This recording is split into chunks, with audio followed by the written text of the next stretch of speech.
Assalamualaikum warahmatullahi wabarakatuh.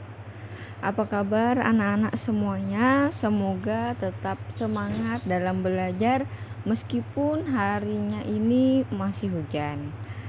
Nah, sebelum kita memulai pelajaran, marilah kita berdoa terlebih dahulu. Bismillahirrahmanirrahim. Allahumma inni as'aluka rizqan thayyiba wa ilman nafi'a wa amalan mutaqabbala. Rabbi zidni ilma warzuqni fahma. Amin. Nah, seperti biasa pada hari Jumat kita akan belajar mata pelajaran Pendidikan Agama Islam dan Budi Pekerti. Adapun tujuan pembelajaran hari ini adalah 1. Siswa dapat memahami, beriman kepada kitab-kitab Allah Subhanahu wa taala. 2. Siswa dapat mengetahui kitab-kitab yang diturunkan kepada Rasul Allah. Kita akan masih belajar pelajaran 2, yaitu mengenal nama Allah dan kitabnya. Nah, kita akan memasuki bagian B, yaitu mengenal kitab-kitab Allah. Iman kepada kitab Allah artinya meyakini dan percaya adanya kitab-kitab Allah yang diturunkan kepada Rasul. Kitab Allah ini diturunkan melalui perantara malaikat Jibril. Tujuan diturunkan kitab Allah adalah sebagai pedoman hidup manusia agar selamat di dunia dan di akhirat. Iman kepada kitab Allah merupakan rukun iman yang ketiga.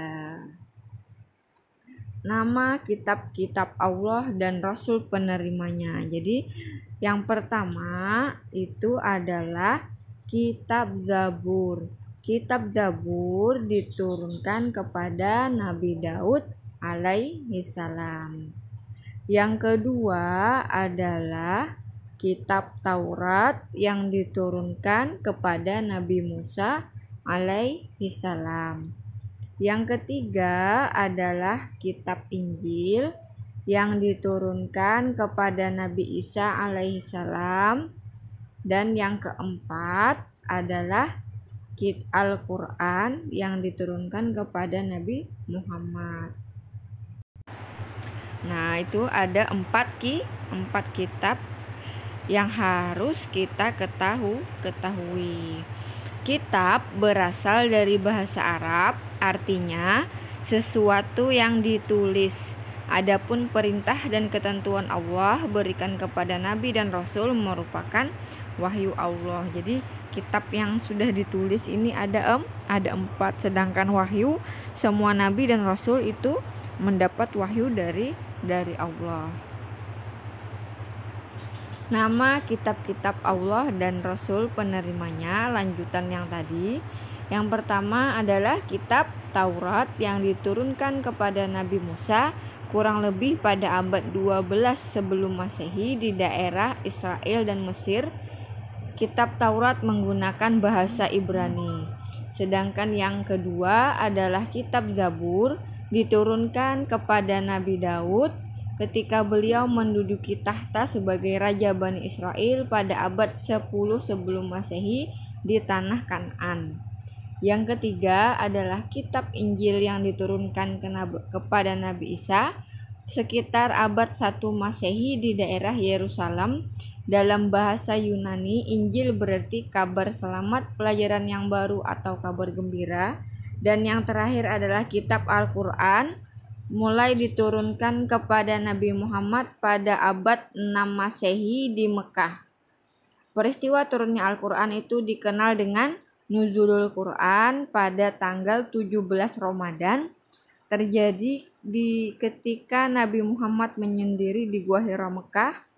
Nah, jadi turunnya Al-Quran menandai awal diangkatnya Nabi Muhammad sebagai Rasul, yaitu saat berusia 40 tahun.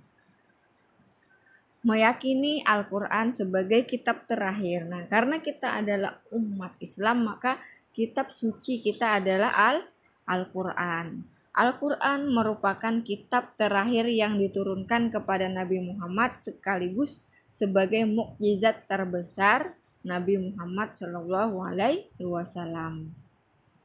Al-Quran adalah semua kitab Allah yang diturunkan kepada Nabi Muhammad melalui perantara malaikat Jibril dan menjadi pahala bagi yang membacanya. Al-Quran sendiri diturunkan melalui 3 tahapan. Yang pertama di Lauhul Mahfuz, setelah dari Lauhul Mahfuz kemudian ke Baitul Izzah, baru terakhir kepada Nabi Muhammad SAW. Al-Quran ini diturunkan bertahap, jadi enggak sekaligus jadi Al-Quran. Nah, selama 22 tahun, 2 bulan dan 22 hari. Kenapa sih diturunkannya bertahap? Nah, agar Nabi Muhammad dan sahabat-sahabat itu mudah menghafal, mudah mencerna dan mengkondisikan keadaan rakyat pada saat itu. Al-Quran sendiri berjumlah 30 juz, 114 surah dan 6.236 ayat. Golongan surah dalam Al-Quran. Jadi dalam Al-Quran ini ada 2 golongan surah, yaitu ada surah Makkiyah, surah yang diturunkan sebelum Nabi Muhammad hijrah ke Madinah. Cirinya, surah menjelaskan tentang tauhid dan keimanan. Yang kedua diawali dengan ya ayyuhan nas. Yang ketiga ayat-ayatnya pendek. Kemudian ada surah Madaniyah, diturunkan setelah Nabi Muhammad hijrah ke Madinah. Cirinya, surah menjelaskan tentang ibadah dan hukum, diawali dengan kata ya ayyuhalladzina amanu, dan yang ketiga ayatnya panjang. Ini adalah golongan surah dalam Al-Quran. Nah, sekarang kita akan belajar isi pokok di dalam Al-Quran. Al-Quran pertama kali tadi sudah Ibu jelaskan, itu pada tanggal 17 Ramadan di Gua Hira. Kemudian surah yang pertama kali turun itu adalah surah Al-Alaq ayat 1-5, dan yang terakhir turun adalah surah Al-Maidah ayat 3, yaitu ketika beliau sedang wukuf pada saat Haji Wada tanggal 9 Zulhijjah tahun 10 Hijriyah. Haji Wada itu adalah haji terakhir Nabi Muhammad sebelum wafat. Nah, ini yang harus kalian pahami, isi pokok kandungan kitab suci Al-Quran. Yang pertama itu adalah akidah.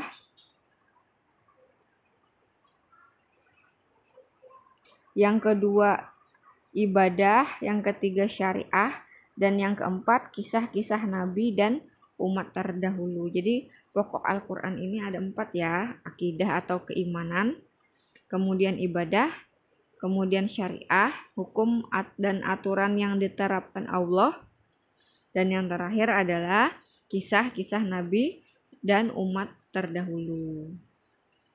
Tugas kalian hari ini adalah kerjakan halaman 49 sampai 51 bagian A dan B buku agama penerbit Erlangga.